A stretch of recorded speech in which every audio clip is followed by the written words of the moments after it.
Yeah, this one's like the ultimate roulette of speedrunning. This one's by ThaRixer?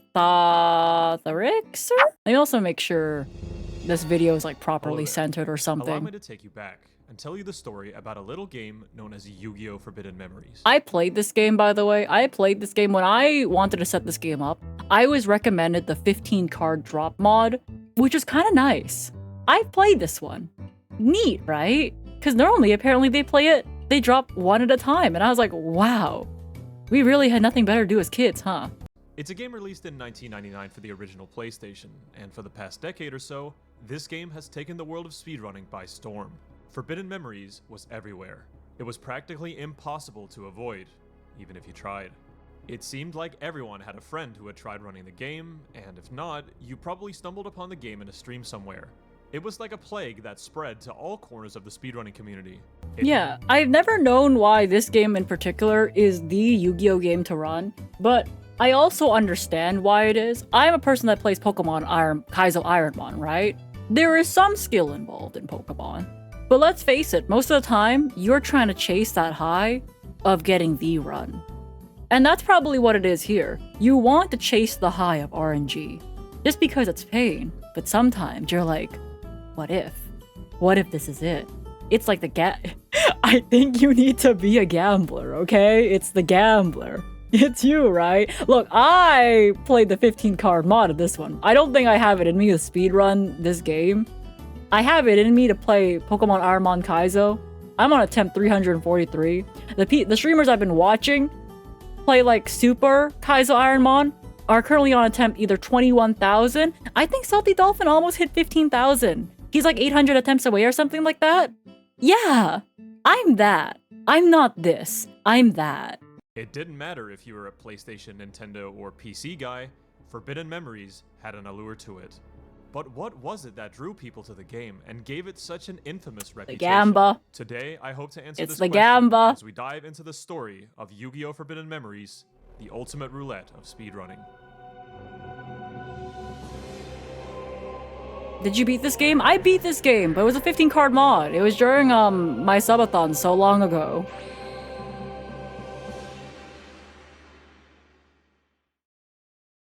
Speedruns Live, a place where many of my videos seem to start. A classic website used for finding streams related to speedrunning and racing your friends into your favorite games. As the legend goes, a speedrunner by the name of BJ was streaming Yu-Gi-Oh! Forbidden Memories casually on their Twitch page. BJ was most commonly associated with speedrunning the Spyro games, and that Barbie? Barbie and the Mystery Cruise, 80%? Bro, I love stupid games. I played like a stupid Barbie GBA game too. But I don't think this is GBA though. Barbie 80%, let's fucking go. And that's mainly what the runner SSBM I never liked stuff. Ken though. Ken's like the boyfriend, right? I didn't like Ken. He gives me that bad vibes. I vibe checked that plastic toy, bad vibes. SSBM stuff, aka Saboom, followed him for. Saboom had played Forbidden Memories when he was a kid and was You hate men. Guys, I'm straight. I have to like some man out there. But no, he gives me bad vibes, like genuinely. I look at that plastic toy and I'm like, I don't like you. Ken, you would stab me. I bet you would. I don't know why, he gives me that vibe. pleasantly Like surprised he would to betray see you. BJ streaming the game, as memories from his youth came rushing back, reminding him of how much he loved the game. The following day, BJ and Saboom, along with runner DSmon, would see who could beat the game's world tournament the fastest.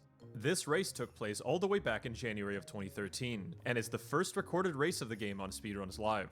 Looking at the player comments, it seemed like the guys had fun, and we can presume they were all together in a voice call on Skype, chatting it up. This was effectively the birth of the game, but eventually, someone was going to be brave enough to race the full game, to take it just that one step further.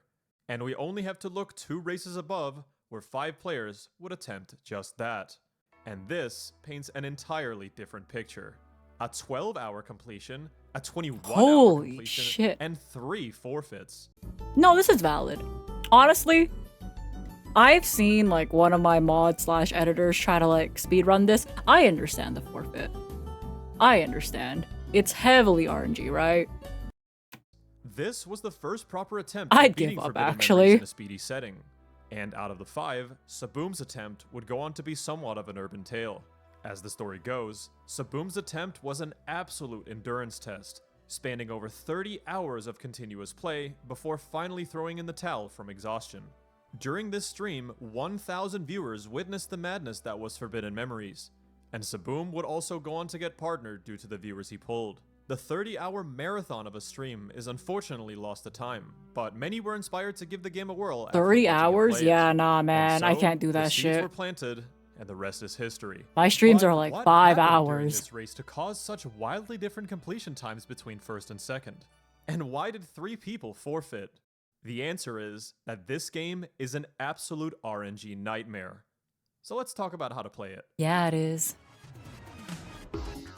Hold up. Let me just talk about how to play it. I got this one for you guys. I paused this for you guys. Guys, my Valentine, guys, they were cooking. They were cooking with my Valentine, okay? I got the freeze frame. I got it for you guys. You're going to regret it. Oh my god, baby, I'm gonna regret it. Yu-Gi-Oh! Wait, the music. I love this does not music. play like your typical It's so. Yu-Gi-Oh! Game, but some I know, core it's so concepts still funky. apply. If you're not familiar with any Yu-Gi-Oh! Whatsoever, don't worry, I'll explain the basics of dueling in this game. Let's take a look at a random duel played by the runner Matt13 against Rex Raptor, one of the first opponents in the game. Every player begins by drawing 5 cards, where you can then begin to summon monsters onto the field. In Forbidden Memories, you can fuse together cards to make stronger monsters by selecting multiple from your hand, done by pressing up on the D-pad. On Matt's first turn, he sees that he has a plant and a female card, which makes Queen of Autumn Leaves with 1800 attack. That's right! Oh my god, having female as a category of a card is just so funny to me. Because I remember when I was getting taught, like, Forbidden Memory, like, combos and that kind of stuff, I was told that women cards are extremely valuable. Just have the women cards. I was told that the women cards are very valuable in the beginning and then they fall off later. And that just makes me upset. I'm like, damn. That's just me. That's just telling me I peaked in high school. I'm like, wow. Pretty decent stats for the early game. Rex then plays a card in defense position, as he has nothing strong enough to take down Matt's card. On Matt's second turn, he plays Armored Zombie at 1500 attack, his best option since there aren't any better fusions in his hand. On turn 3, Matt performs a common strategy known as tossing, also known as cycling to some. Matt selects Karibo and Beaked Snake, but the 2 cards aren't fusible, so the game tosses Karibo out of the game. The sole purpose of this move is to dig for more useful stuff in the deck. Since you always draw until you have 5 cards in your hand, it can be beneficial to get rid of some trash cards that won't be of any use. In the following turns, Matt whittles away at Rex until his health points reach 0, winning him the duel. Yay! As Matt wins the duel, a couple of stats show at the end. The amount of star chips gained, a form of currency we'll get into later, the card you obtained from winning the duel, and your overall rank for how well you did. Your rank is determined by a plethora of factors, such as speed, amount of fusions, and a lot more. This plays into what card drops from the duelist you fight. There are 3 separate so-called drop pools for each duelist in the game: SNA POW, SNA Tech, and BCD POW Tech. Whatever rank you get will acquire you a random card within that drop pool, although the cards don't all have the same chances of dropping. Going back to Matt's duel, where he got an S-POW on Rex, we can see that he got Ganigumo, which has a 17 in 2048 or 0.83% chance of dropping if you get an S or an A POW. So we know the basics of dueling, and we know a bit about how the card drops work. So now, let's get into why this game is an absolute RNG fest to speedrun. I was learned that Thunder and Dragon, very good. Thunder and Dragon, very good. I think it was, you have to be 1600... Was it 1600 attack? Something had to be 1600 attack, and you put it together, and then you can get the twin head. Yeah, it was that, oh my god. To begin, your starting deck is random. The 40 cards you get handed to you at the start of the game, well, it's pretty much out of your control. Although, there are a few cards that the game has to give you. For example, the game has to give you a removal card.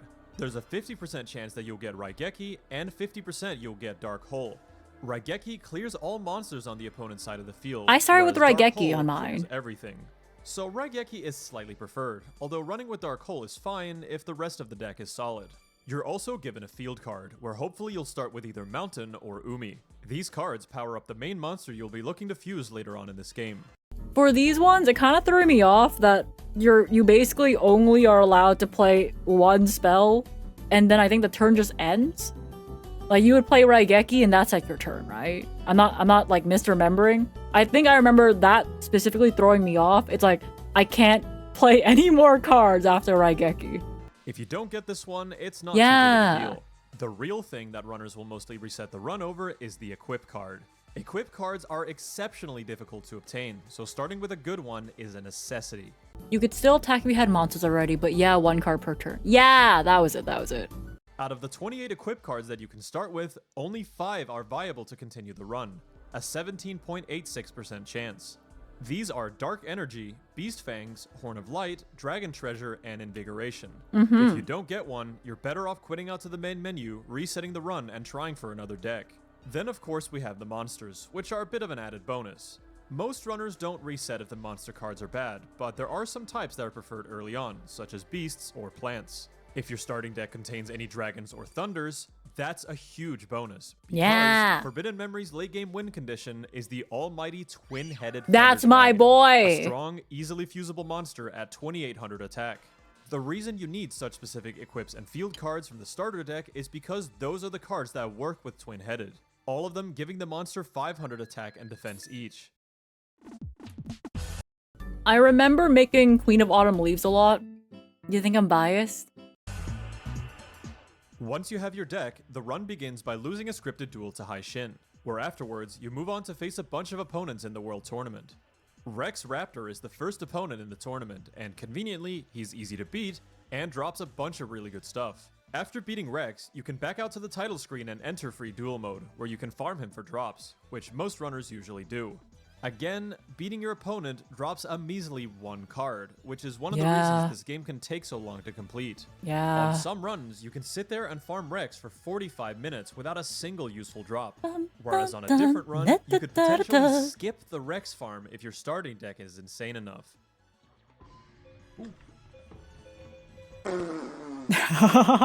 You what? 1 dragon, 4 thunders, Raigeki, Umi, Dark Energy. Oh, that fucks. Oh, that hella fucks. Rex can drop a handful of useful dragons and thunders on SA PAL, such as Crawling Dragon number 2, Dragon Zombie, Auxiliary Hero number 2, and Electric Snake to name a few.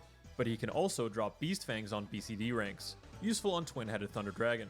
Once you're ready to move on from farming, you'll continue through the World Tournament, and the opponents go from pretty easy to decently challenging throughout. Since you don't really have that many Thunders and Dragons at this point in the game to fuse Twin-Headed, your strategy for getting through the World Tournament will usually rely on fusing beasts and females that hover around the 2000 attack Females! mark. It's surprisingly addicting to learn all We the different fall off! fusions and figure out what the best play each turn is.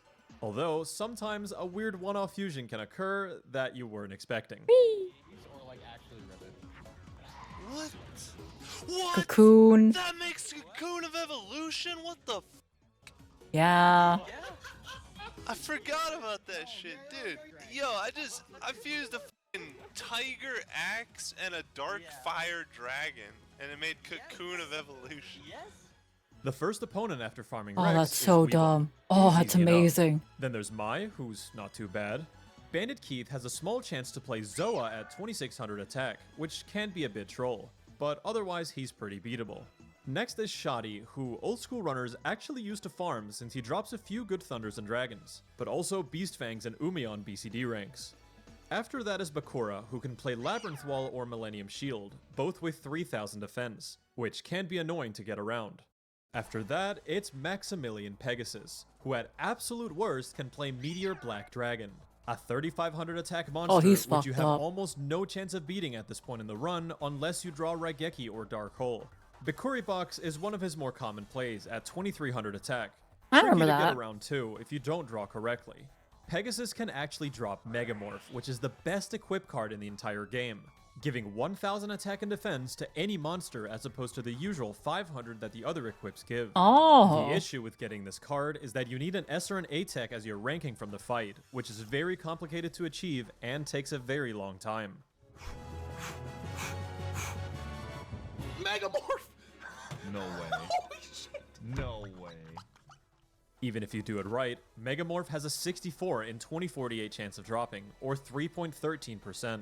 It isn't always a waste though, as other really good things can drop from S or A tagging Pegasus, such as Bright Castle, an equip that works on Twin-Headed, Widespread Ruin, the Widespread Ruins! Okay, I remember getting that. When they attack, and Hamburger Recipe. Oh. You know, in case you wanted to summon Hungry Burger onto the field. Eh. Oh, please don't be Gate D, please. Wait. God. Burgers! But no, I think, isn't Hungry Burger getting more support in the box I'm opening Duels Advance? I'm picking that shit up on Saturday and opening it on Sunday. Anyways. Angry Burger, that's it. Damn. Alright. Next is Ishtar, who has one of the absolute best drop pools in the entire game. I'm talking dragons with high drop. Oh, she's so angry. I forgot how angry her like little portrait Spike is. Sidra, who can be combined with a single Like, you know, thunder to hit. Twin-Headed, Look. and Widespread Ruin. She can be pretty annoying to duel though, with a Bro, look at that. 5 chance of starting the duel with a She's, like, Black so Skull Dragon smug. at 3200 attack.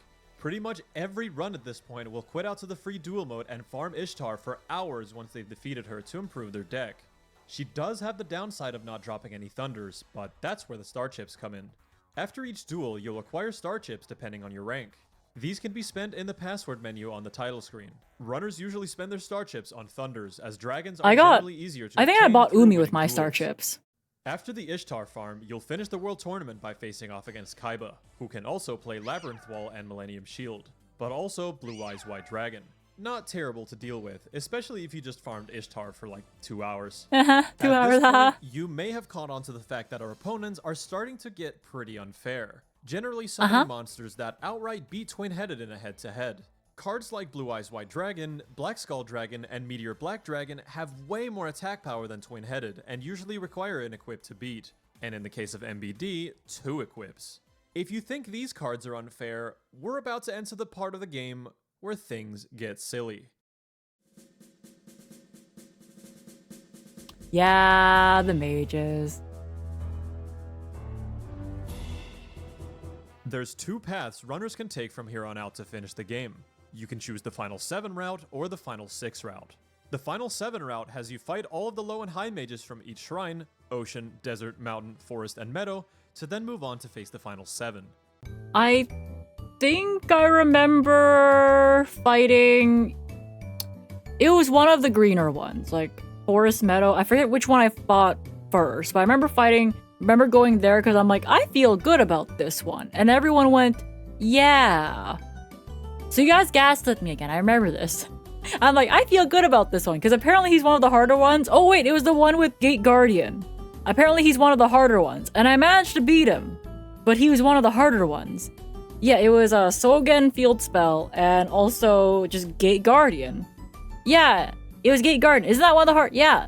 Yeah, him. Yeah, I went that first. I went there first. I was told Meadow then. Meadow, that's it. Okay, I went there first, and I won though.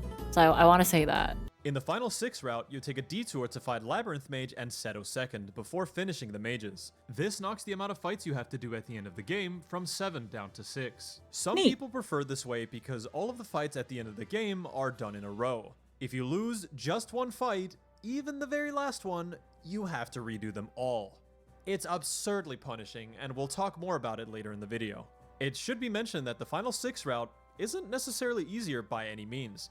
Labyrinth Mage is the first opponent in the game who has everybody's favorite monster in his deck, Gate Guardian, a 3750 attack monster that absolutely annihilates you unless you draw Raigeki, Dark Hole, Widespread, or 2 equips with a Twin-Headed. If you're used to the rules of the official trading card game, it's just so insane to see this guy just put a card with this high attack straight up raw onto the battlefield.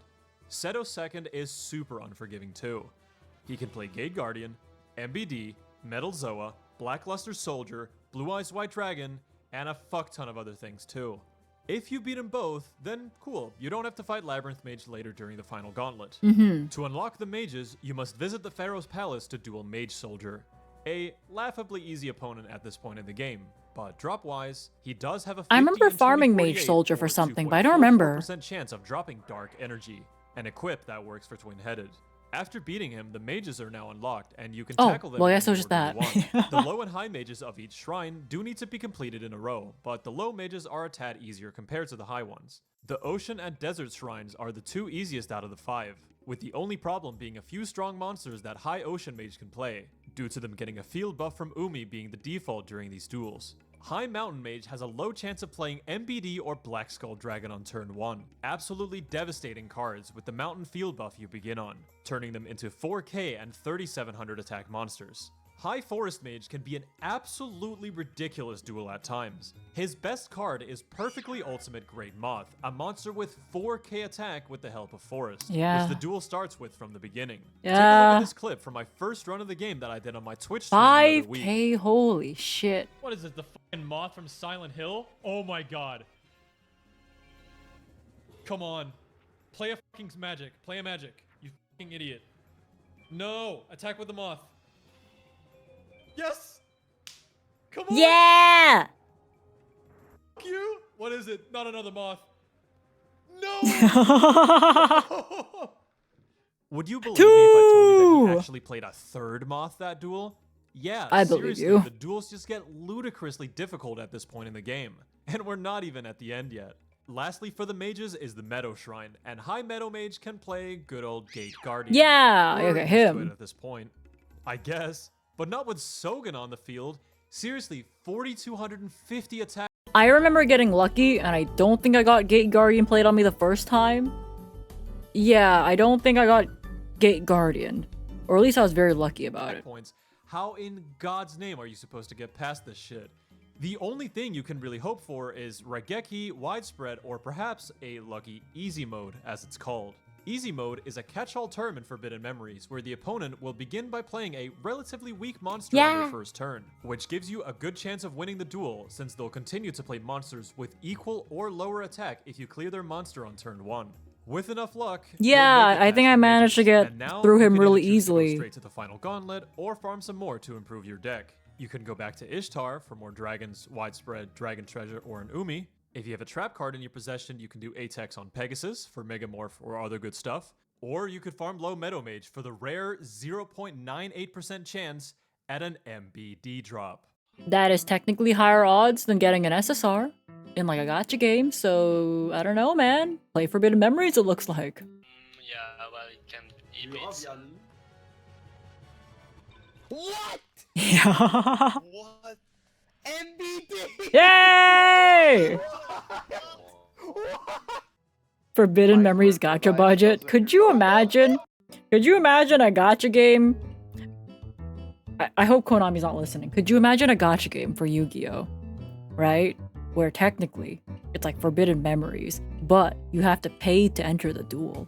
So it's like a YCS, really. You have an entry fee, but every duel you have to pay and you have a chance. Yeah, that's like the same. It's called Master Duel. No, Master Duel. Master Duel I feel is kind of generous with gems because they allow you to buy a lot of like skins and that kind of stuff with just gems. There's a lot of games out there that force like very special skins. They force very special skins into money only. But Master Duel is a game where you can buy technically anything you want in that game with gems. I think there should be still more custom options on like Master Duel. I think they're like avoiding the bag. I don't know why Konami is avoiding the bag. If they had all these like if they had a lot of really more cool customization options, like the fields have been getting better and better and that kind of stuff. But it's so easy. Duel Links, you know what? Yeah, Duel Links exists actually. You know what? Duel Links. Ah, there we go, baby. Let's go. Yeehaw! Yeehaw! Doesn't mean anything.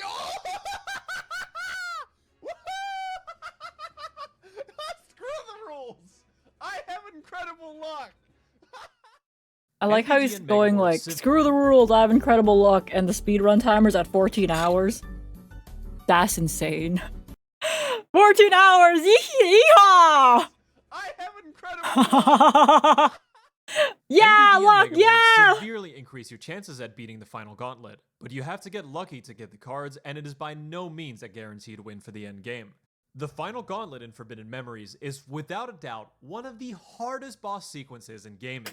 The difficulty here is legendary status. If you played this as a kid back in the day, there's almost no way you'd be able to beat it unless you knew about Twin-Headed Thunder Dragon and what equips to use. When speedrunning the game, you go into these bosses with the bare minimum cards, hoping that you draw correctly and hoping that the opponents give you easy mode. I forgot Pi was a runner of this. That's the creator of Ironmon, by the way. This guy? Oh my god! Bro, I play your rule sets. And now it's my content. Can we get like, I don't know, can everyone like salute to him or some shit? Yeah! Oh my god! That's the guy! This all makes sense. This all makes sense now. Holy shit. I found the guy in a speedrunning video. I guess a history of speedrunning video. And he's the guy that makes my main Pokemon content now? Holy shit. Hi guy! It's come full circle. I was meant to play Kaizo Ironmon. MBD and Megamorph It all severely comes increase back your to chances at beating Yu-Gi-Oh! the final gauntlet, but you have to get lucky How the to get fuck the does it cards, all and it is come by back no to means Yu-Gi-Oh! guaranteed win for the end game. The final gauntlet in Forbidden Memories is without a doubt one of the hardest boss sequences in gaming. The difficulty here is legendary status. If you played this as a kid back in the day, there's almost no way you'd be able to beat it unless you knew about Twin-Headed Thunder Dragon and what equips to use. When speedrunning the game, you go into these bosses with the bare minimum cards, hoping that you draw correctly and hoping that the opponents give you easy mode. So how bad can it get? Let's go over the duelists. In the case of Final 7, Duel 1 is Labyrinth Mage. Strongest card, Gate Guardian.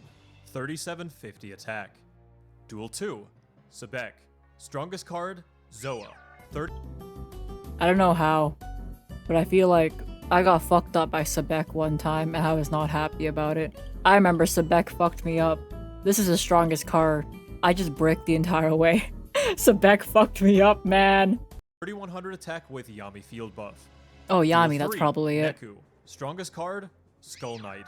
Okay, Neku fucked me up too. 3150 attack with Yami field buff. Duel 4, Hai Shin. Strongest card, Gate Guardian. I think you also fucked me up. Yep, 3750 attack. keep going. Duel 5, Seto third. Oh, you fucked Strongest me up. card, Blue Eyes You fucked me up. Holy shit, you fucked me up. Ultimate Dragon. 4500 attack. Duel 6, Dark Knight. Strongest card, MBD. I remember 35. the first time I got there and I beat him, I was like, oh, the game's over. But then you know what happens? He's like, no, I did not lose. We go again. Wah! I was like, what the fuck? He cried and bitched and whined for the run back. And we didn't have a choice in that matter, by the way. 500 attack.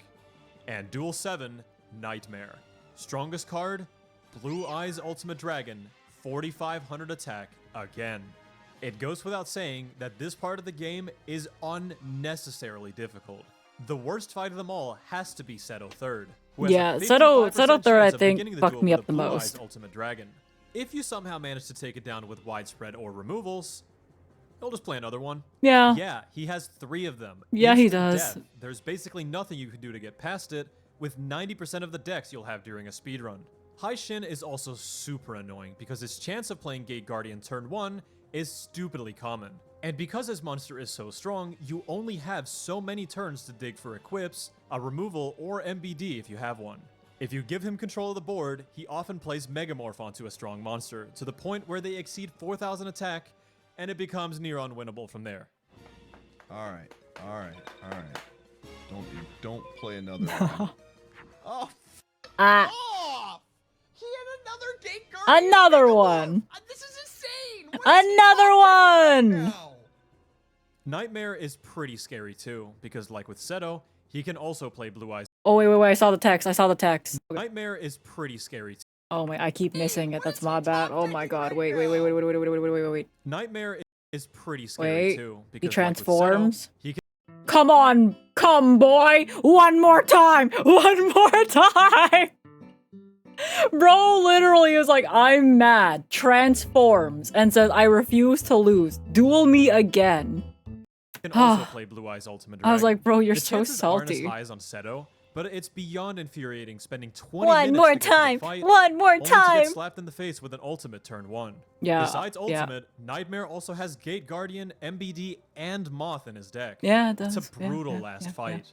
Haishin, Seto, and Dark Knight also have access to incredibly devastating magic and trap cards, such as Widespread Ruin, Yeah. Reverse Trap, Raigeki, Shadow Spell, and Megamorph. I don't remember getting hit with the reverse trap, but maybe it's not memorable. Just because getting hit with like widespread, you're gonna remember. Raigeki, you're gonna remember.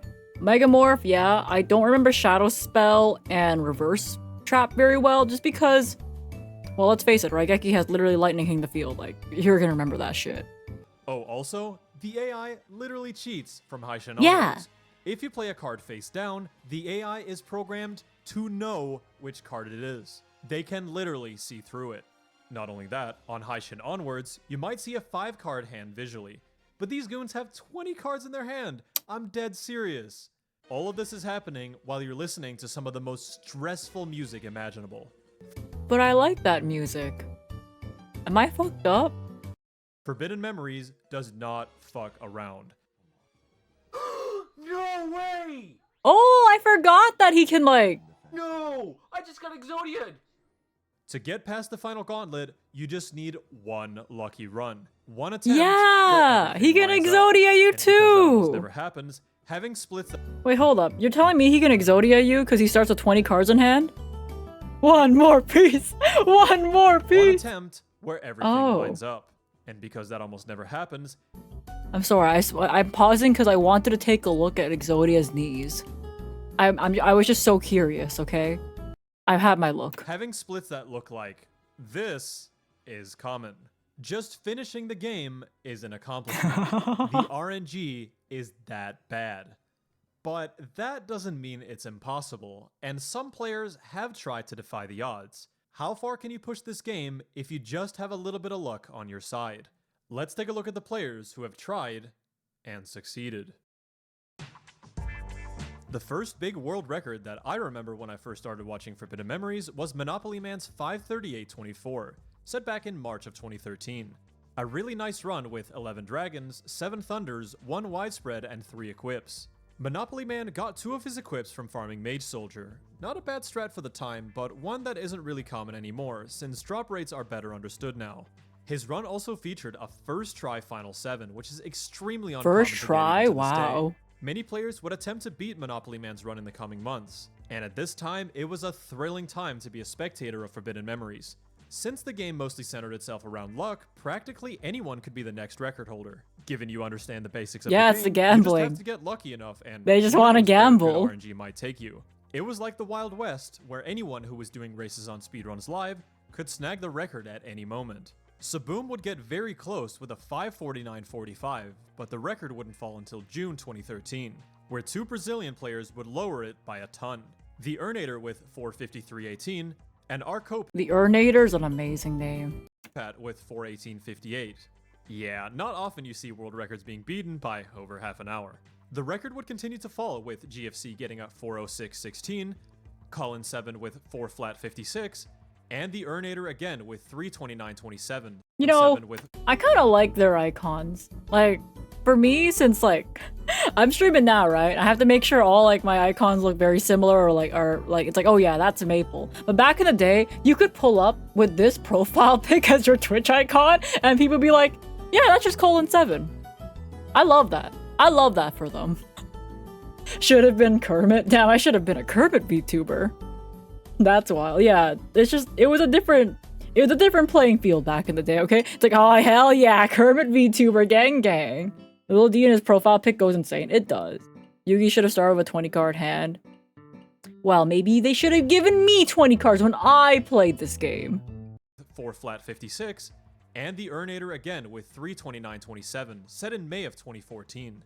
This record sort of marked the end of an era where if you wanted the record now, you had to Hail Mary the final gauntlet once you started running out of time for farming. And then, hope you miraculously beat the game. The lower the record falls, the less time future runs have to farm for useful cards you'll need against people like Haishin and Seto.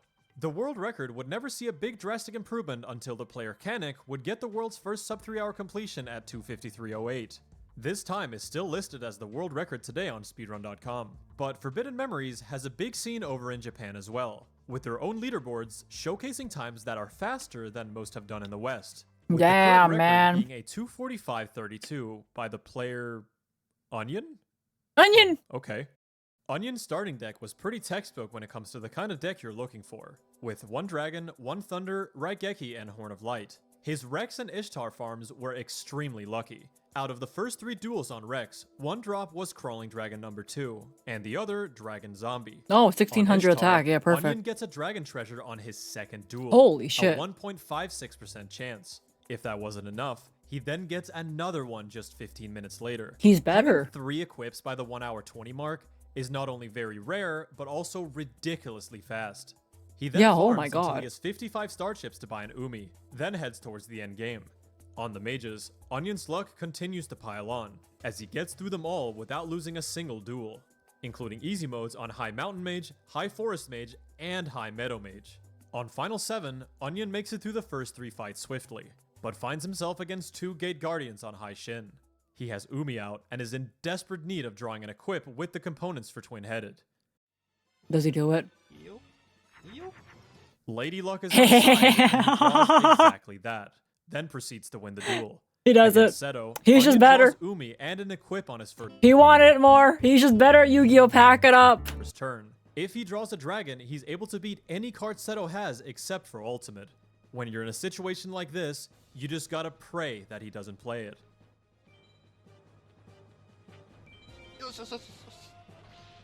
The blessing was granted, and Seto played Gate Guardian. Onion was able to draw his dragon 2 turns later, and was now past the most difficult fight in the game. The string of good RNG would continue, as Dark Knight played a trap on turn 1 instead of a monster. Dark Knight has 4 traps, where 2 of them are practically useless and impossible to trigger. Which, guess what, is exactly what he played here. Now, it's the very last fight. This is where you realize that this is all or nothing. The stars either align right here, where you get sent back 20 minutes to the beginning of Final 7. And I'm seeing the overlap between the person that made the Kaizo Ironmon rule sets and Forbidden Memories. I really am. The stars just have to align. That's just what I'm searching for. Yeah, no, I understand. You do? Yeah, maybe just a little bit. I see the constellations he set forth, okay? and miss your shot at the world record. What was Nightmare gonna play this time? Ultimate. Oh no. That's it, I guess. That's the guy. I can't beat that. Oh no. At least, I don't think so. The lottery ticket. Yeah. The only card that can get you out of this position. Yeah. The perfect draw Yeah. at the perfect time. With two ultimate dragons staring him dead in the face, Onion strikes them with thunder. And Onion prays he goes easy strikes! from here on out. I love Nightmare's that. gimmick is that he only plays monsters. He does not have any spells or trap cards which could buy you time to stall. Onion has to hope for an incredible downgrade in attack power. He only has 3,500 life points left, so it's a game of hoping that Nightmare does not play a third ultimate, Gate Guardian, MBD, or Moth. He has to hope that in that 20 card hand, not a single one is any of those four monsters. The chances are astronomically low. But on this fateful day, it really happened. And the rest is history. Black Skull, baby. It's in the bag. And that, my friends, is how lucky you need to get a world record in this game. Holy and shit. to end it all, you get the sweetest victory sound imaginable.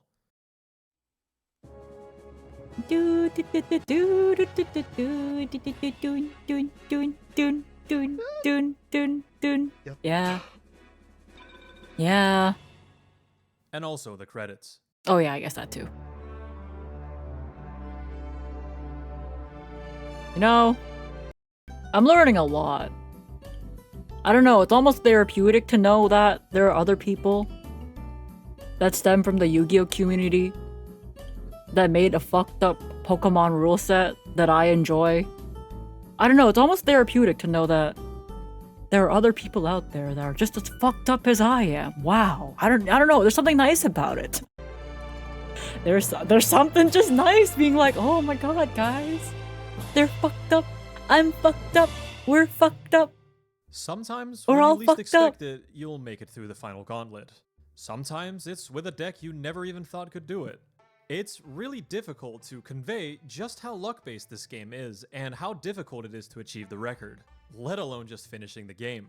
I've been playing this game a bit on my Twitch stream lately, twitch.tv/ThaRixer, and Go people follow. always ask me Yeah. what the run length of the game is, and I can never give a straight answer.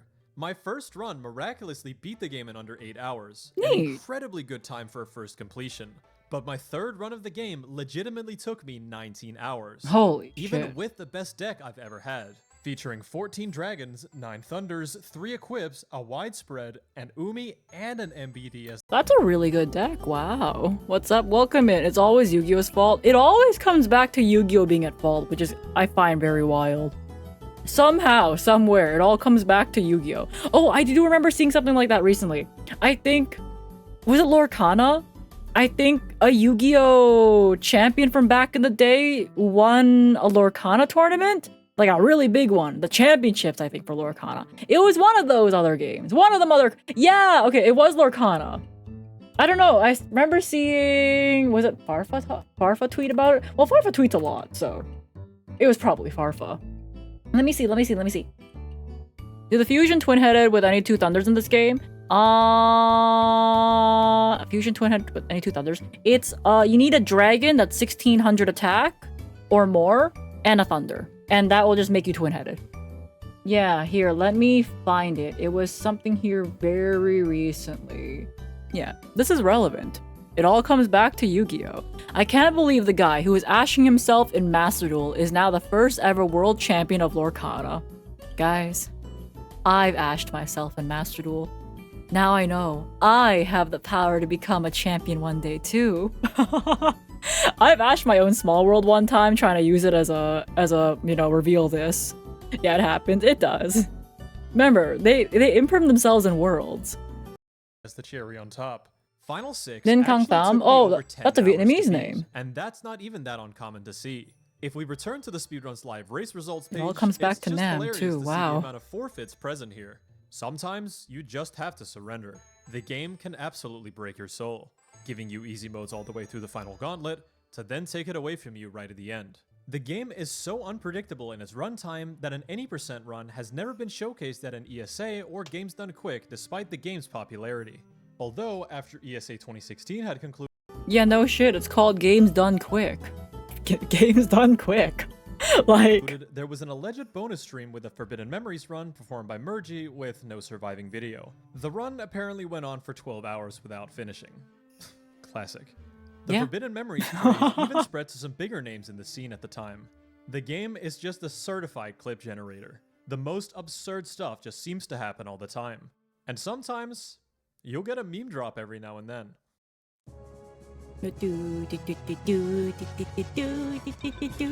Peacock. Oh shit, I got a peacock. That must be because my cock needs to pee right now, so I'm doing walkaway strats on neck. I love alcohol. I don't know. I have zero. Trent! F***ing Trent! Let's f***ing go! Let's f***ing go, dude! Save! Classic Save! of Save! that. Save! Forbidden Yeah! Memories still has a sizable cult following today. A lot of people Oh, yeah. speedrun card mods of the game, where you get more cards than just one from beating an opponent. It does make the drops a bit less significant, but it's far more forgiving when it comes to the time you spend on the run as a whole. Forbidden Memories also has a ton of fan-made ROM hacks that seek the goal of continuing to expand the Forbidden Memories world Oh, wait, Test and Tiger. keep the fusion system that made the game so memorable. The people just wanted more FM, so the fans got to work. Even today in 2022 though, vanilla Yu-Gi-Oh! FM speedrunning still has a loyal fan base. People still race the game from time to time, and world record attempts are being streamed on Twitch fairly regularly. Runners Tagger Player and Matt13 have... You see what I mean about these icons? They could just be a cat with a thumbs up and a Santa hat. Bro, it's just the letter M.